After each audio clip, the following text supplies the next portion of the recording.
I don't even know why I'm writing this. Maybe it's just to keep my head straight. Maybe it's because if anyone finds this, they'll understand what happened here. Or maybe I'm just clinging to the only kind of routine I still know, writing things down, day after day, like it makes me more human than whatever's waiting for me out there. My name doesn't matter. Names don't mean much anymore, not after the world collapsed. But for now, you can call me the last one walking. That's what it feels like most days. The air smells of rust and smoke even when there's no fire. It clings to everything. The walls, my clothes, my skin. I can't remember what clean air smelled like. I think about that sometimes when I'm too tired to move. Did grass actually smell sweet? Or was that just something I imagined? Did rain always feel cold? Or has it changed because of the ash that falls with it now? This morning, I woke up to silence, which is never a good sign. Silence means something is watching. Silence means the world is holding its breath, waiting for something to happen. I've learned to listen, to measure the weight of quiet.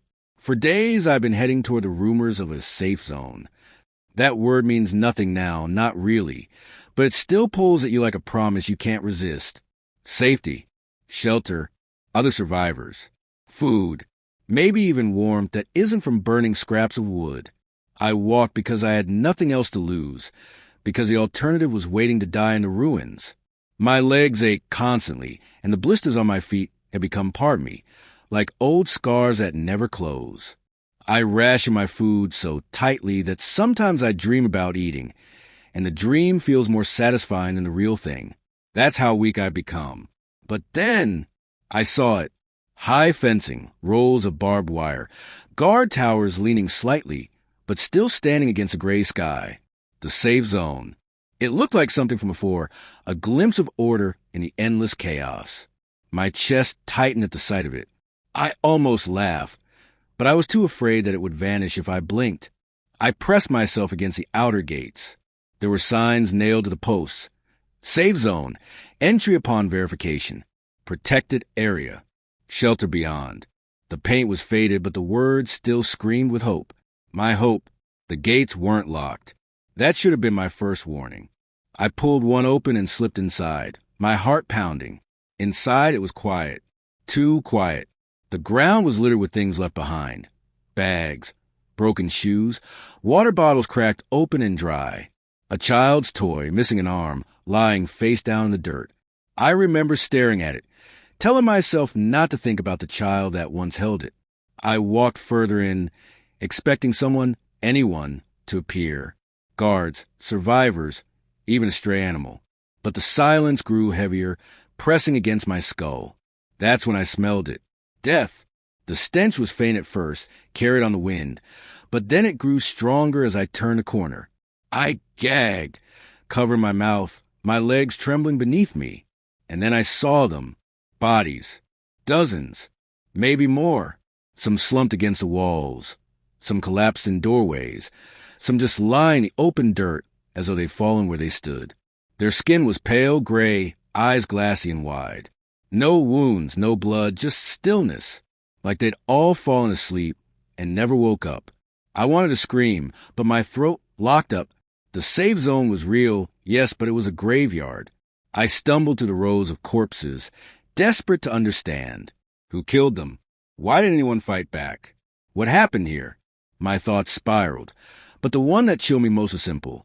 If they were safe here, and they all died, what chance do I have out there? I don't know how long I stood there, frozen among the dead. Eventually, my legs gave out, and I sat down beside them. I told myself I'd rest for just a moment, but I couldn't stop staring at their faces. Each one seemed to be looking past me, at something I couldn't see yet. And that's when I realized I wasn't alone. I don't know if it was the wind moving through the broken fencing or something else, but I swear I heard breathing that wasn't mine. Slow, steady, not the kind of panicked gasps of a survivor hiding, but calm, deliberate. I froze, crouched low beside the bodies, listening so hard I could hear the blood pounding in my ears. The sound was faint, almost behind me. When I turned, there was nothing, just the endless rows of the dead. But I couldn't shake the feeling, that heavy weight pressing against the back of my neck like unseen eyes. I forced myself to move deeper into the safe zone. The place was bigger than I thought. There were long barracks, supply sheds, even a half-collapsed watchtower. For a moment, I let myself believe maybe the dead were only part of it, that someone might still be alive deeper inside. The first building I entered was a mess hall. Long wooden tables lined up neatly, benches knocked over in chaos. Trays and plates still sat where they'd been abandoned, as if everyone just stood up in the middle of a meal and never came back.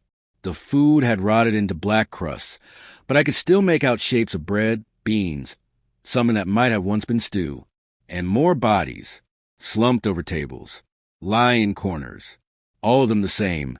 No wounds, no struggle, no signs of violence, just stillness, like a plague had swept through in a single instant and left them where they sat.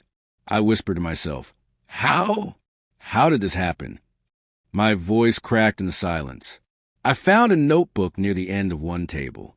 The pages were warped from moisture, the ink smeared, but I could still make out fragments. Symptoms worsening, rash spreading, and "Don't let anyone in," scrawled in panic handwriting. The last line chilled me most. Better dead inside than hunted outside. What the hell did that mean? I put the notebook down and suddenly became aware again of that sound. The breathing. I turned my head slowly, expecting to see someone in the doorway. Nobody. But I felt them. Whoever, whatever it was, they were close. I left the mess hall quickly, nearly tripping over the bodies on the floor. My stomach churned, but I couldn't stop. I needed answers, and I needed them fast. The barracks were worse. Rows of bunks, blankets still pulled over cold shapes that would never wake up again.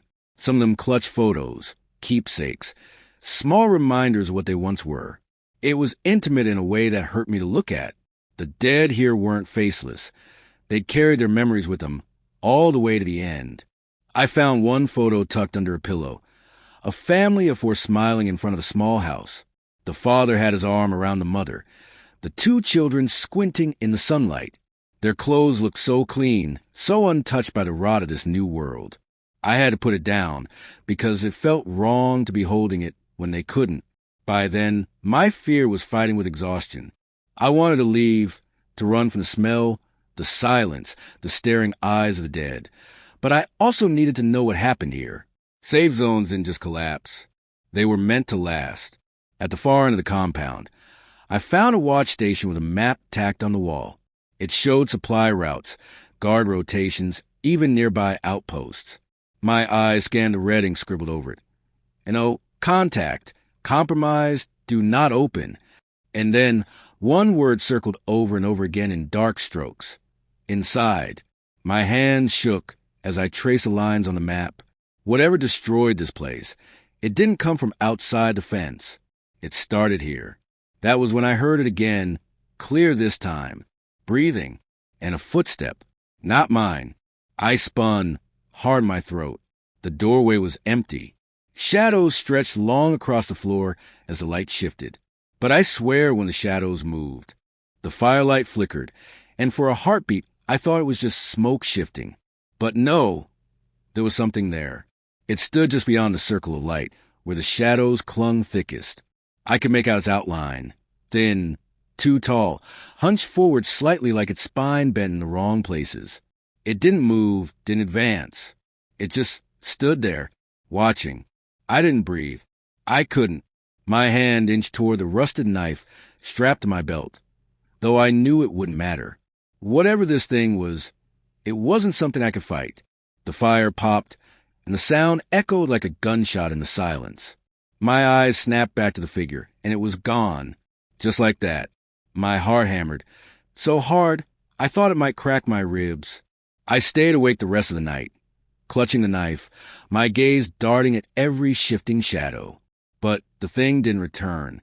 Or maybe it did, and I was just too tired to see it anymore.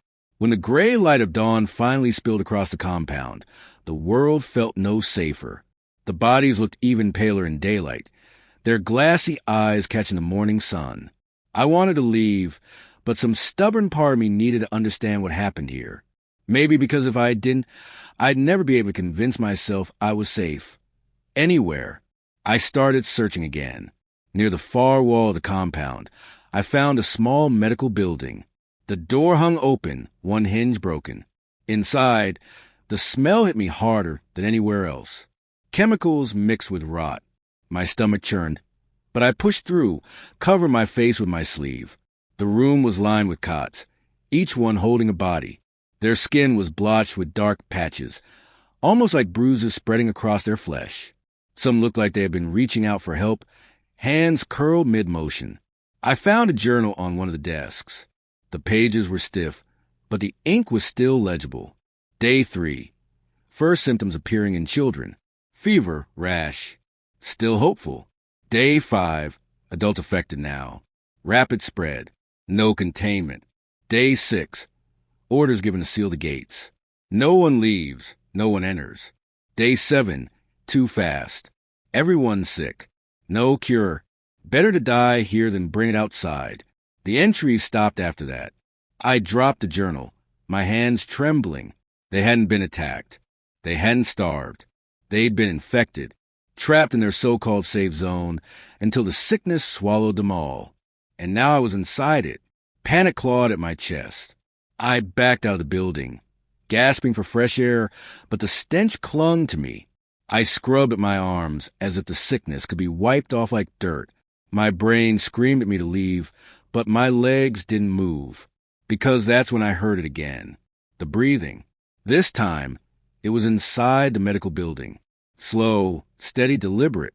I had left no fire there. No wind to trick me. The sound was real. I stumbled backward into the dirt, eyes locked on the doorway. My pulse roared in my ears. For a long, terrible moment, nothing happened. And then, something shifted in the darkness. Long fingers curled around the doorframe. Too long. The hand was gray, stretched, almost skeletal. Another hand followed, and then the head, tilting at an unnatural angle, peering out at me.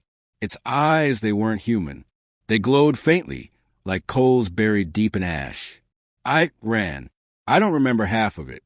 My feet pounded against the dirt, my lungs burned, my vision blurred. I just remember the sound behind me. Footsteps, not hurried, not rushed, just steady, like it knew I couldn't get away. I reached the gates, shoved them open, and staggered into the wasteland beyond.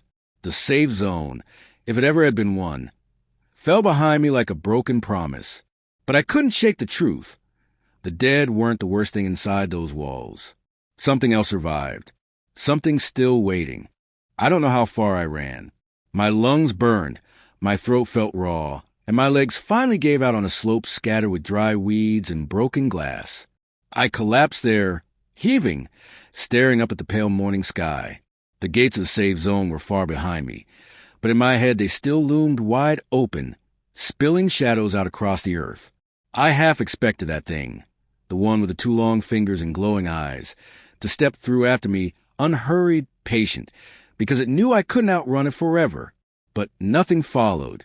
The wasteland stretched empty around me. No sound but the wind, carrying the faint hiss of dust scraping over stone. For a while I convinced myself I was safe, that I'd left it behind, that it couldn't leave the place where all those people had died. But safety is a word that doesn't belong to me anymore. When I finally pulled myself up, I kept walking. My feet bled inside my boots, my bag dug into my shoulders, but stopping meant thinking, and thinking meant remembering what I'd seen. The bodies, the journals, the thing that wasn't human, and worse, the sickness. What if I'd already breathed it in? What if I carried it now, waiting to bloom beneath my skin the way it had in theirs? I kept rubbing my arms, checking my hands, searching for any sign of the rash. Nothing yet, but every itch, every heat in my skin made me panic. By late afternoon, the sky turned the color of rust, and I found the remains of an old gas station. The roof had collapsed in the middle, but part of the building still stood. Broken glass crunched under my boots as I stepped inside. The air smelled stale, not rotten, which almost felt like a blessing. I barricaded the doorway with a chunk of concrete and made a small fire from scraps of wood. My body screamed for rest, but my mind wouldn't stop racing. Every time I closed my eyes, I saw the long fingers curling around the doorframe. I tried to write. That's why these words exist now. Because the only way to keep the fear from eating me alive is to spill it onto paper. Maybe if I describe it, name it, it will lose its power. But every word I write feels like it drags a memory closer instead of pushing away. Still, I have to keep going. Tonight, I heard something outside. Not the thing from the safe zone. I tell myself that over and over, but something else. A scrape, a shuffle, the sound of something dragging itself across the dirt. I held my breath, knife in hand, staring at the door. The sound circled the station once, twice, then faded. I didn't move until the fire burned low. I can't tell if the world is emptier than I thought, or if it's too full of things I don't want to see. Before I finally let my eyes close, I forced myself to eat one more ration bar. It tasted like chalk, but it steadied me. I need to survive. If not for me, then for the ones who didn't make it. Someone has to remember them. But even now, as I write, I can't shake the image of that thing standing in the firelight, watching, not attacking, just waiting. Maybe that's worse. Maybe it knows I'll go back. And the worst part is, I think it's right. Because despite everything, despite the sickness and the bodies and the shadow that should not exist, part of me needs to know what it was, needs to understand. The safe zone is behind me, but my thoughts never left it. And tonight, as the wind howls through the broken station windows, I swear I hear breathing again. Not mine. I didn't sleep last night. Every time my eyelids drooped, the sound of breathing would return, faint but steady, just beyond the walls of the gas station. I would sit up, knife in hand, fire dying low, heart hammering in my throat. But each time I looked, there was nothing. Morning didn't bring relief. My head feels heavy, my body weak. It's like exhaustion has woven itself into my bones. The ration bars help, but barely. I keep telling myself it's just hunger, just fatigue, not the sickness. Not yet. I walked again today. No real destination, just a stubborn refusal to stay still. If I stay too long in one place, it feels like the shadows creep closer, like they'll swallow me if I stop moving. The wasteland stretches endless. Burnt trees like skeletons. Cars rusted into the earth. Houses gutted, walls crumbling. I try not to look inside them anymore. Too many reminders of what people used to be. Too many echoes of laughter and warmth that don't exist now. By midday, I found an overpass. The road above had collapsed in chunks, leaving jagged edges of concrete hanging over my head like teeth. I climbed the slope and stood on the broken highway, looking out across the gray horizon. For a moment, I felt almost high above it all, like I'd stepped outside the nightmare. But then I saw it, far in the distance, back toward the safe zone, a shape moving along the road. Too far to make out details, but tall, slow, deliberate, not stumbling like the infected, not limping like a survivor, just walking. Toward me, I froze, my breath caught in my throat. I wanted to believe it was a trick of the heat rising off the asphalt, a mirage made by exhaustion. But when I blinked, it was still there, closer.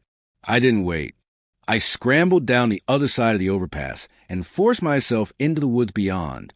My body screamed for rest, but fear drove me faster than hunger ever could. As the trees closed around me, I kept glancing back.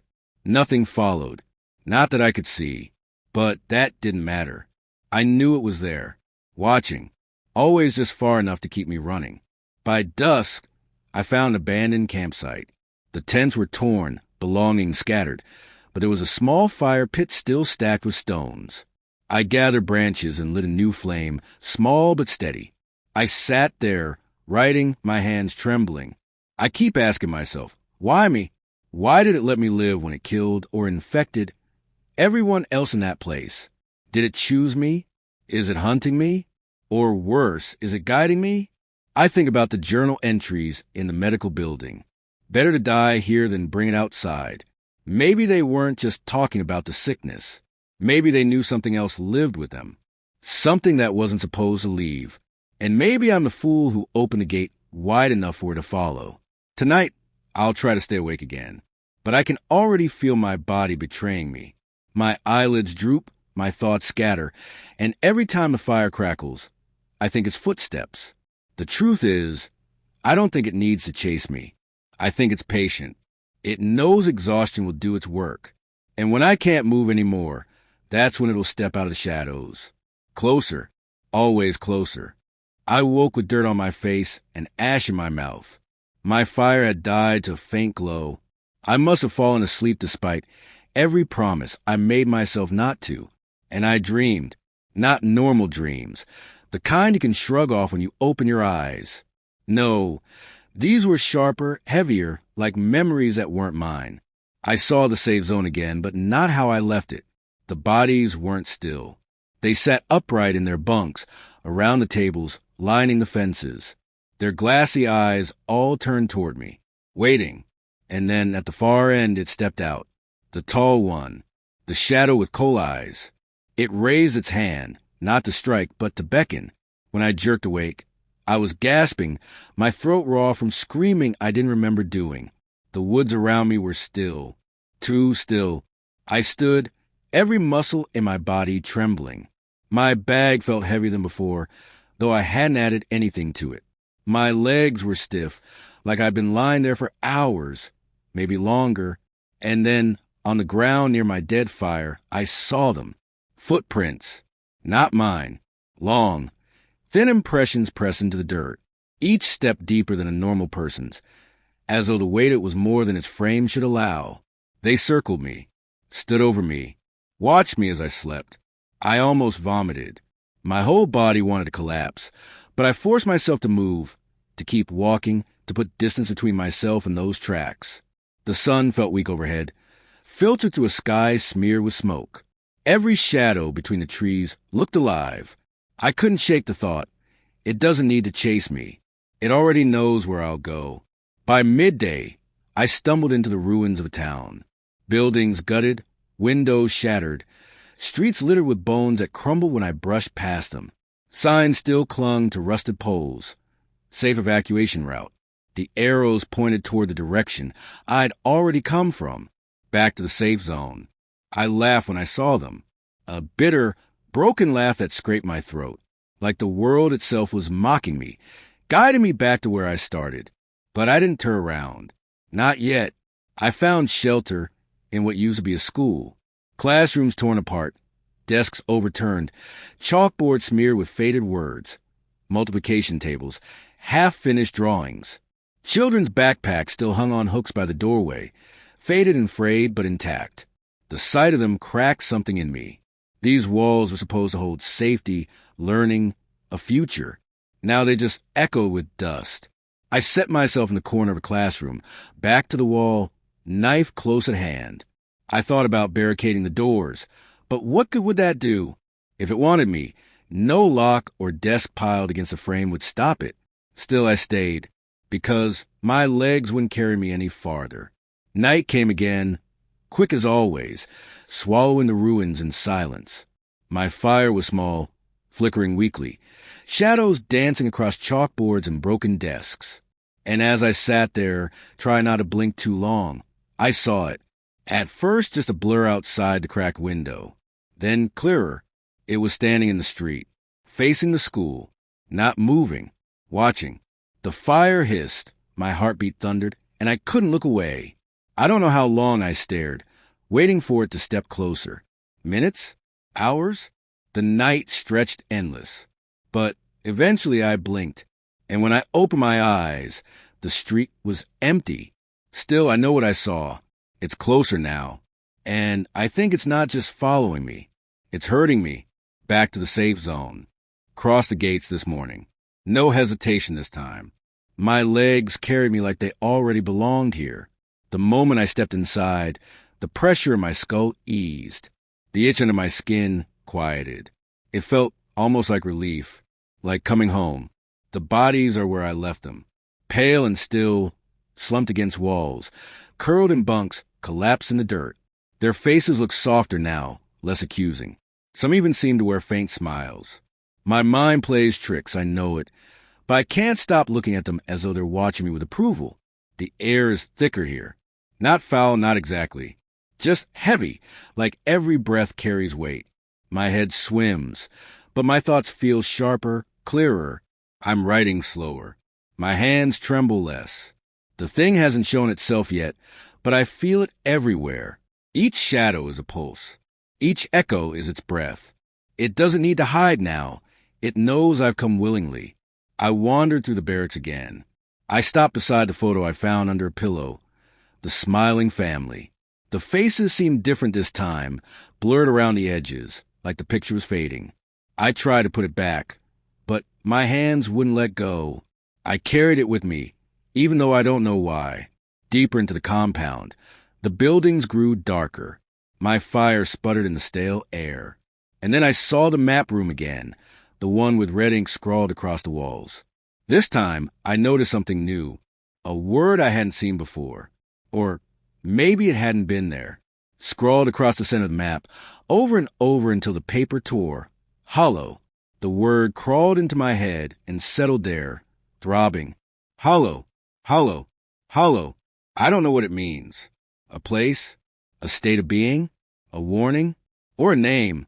The longer I stared, the more it didn't matter. Because behind me, I heard the door creak. And I knew it was here. I didn't turn. My body went rigid, my breath caught. The air in the room grew colder. My fire sputtered and died. A sound filled the silence. Not words, not exactly. Just meaning pressed into my skull. Closer. I ran. I don't remember leaving the room. I don't remember crossing the yard. All I know is now I'm in the medical building again, surrounded by the cots and their pale occupants. Their stillness doesn't comfort me anymore. It feels like they're listening. Like they're waiting for me to lie down beside them. And maybe I should, because my skin is burning now. A rash has bloomed across my arms, red and blotchy. My head feels heavy, my vision swims. Every time I blink, I see its face, the long, crooked head, the eyes like burning coal. It doesn't even need to chase me anymore. It's inside me. The word keeps pounding in my skull. Hollow, hollow, hollow. I think that's what I'm becoming. I don't know how much longer I can write. My hands don't feel like my own anymore. The pen is heavy, slippery, like my fingers are forgetting how to hold it. The rash is spread. It crawls up my arms, across my chest, down my legs. My skin feels too tight, as though something underneath is pressing to get out. Every time I breathe, my chest rattles.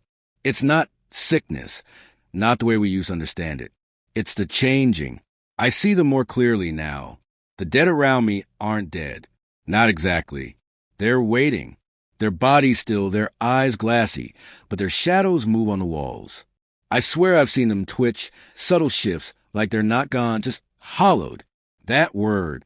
Always that word. I think I finally understand. Hollow isn't a warning. It isn't a name. It's what you become. The safe zone wasn't a refuge. It was a hive. A place where whatever this thing is could fill them, empty them, keep them here. They didn't die. They were emptied. Their shells left behind. Their shadows claimed. And now it's claiming me. The breathing I've been hearing, it's mine. But not mine. It's the sound of something else inside me, moving my lungs, whispering in my head. I staggered back to the yard earlier, and it was there, waiting. Tall, crooked, its coal eyes fixed on me. But this time I didn't run. This time I couldn't. And then it smiled. Or maybe it didn't. Maybe the shape of its head just shifted. Or maybe the smile was in my mind. But I knew. It wasn't threatening me. It was welcoming me. Because I'm not prey. I'm kin. I dropped to my knees, and the bodies around the yard seemed to lean closer. Their glassy eyes locked on me. All at once. For the first time, I didn't feel fear. I felt home. My diary is all that's left of who I was. A voice from a time before I understood. A human voice, clinging to a human story. But even as I scratch these words, the letters look strange, the shapes unfamiliar. My mind slips. My hands shake, not from weakness, but from transformation. Soon, I'll put the pen down. Soon, I'll stand with the others. Still, silent, empty. My shadow will move when I don't. My body will breathe when I don't. My eyes will stare, unblinking, waiting for the next to wander through the gates. And they will. because the signs still hang, the arrows still point, the promise of safety still lures a desperate. I was one of them. Now I am hollow. If anyone finds this diary, if anyone reads these words, don't come looking for me. Don't come to the safe zone. Because everyone inside is already dead. And soon I will be too.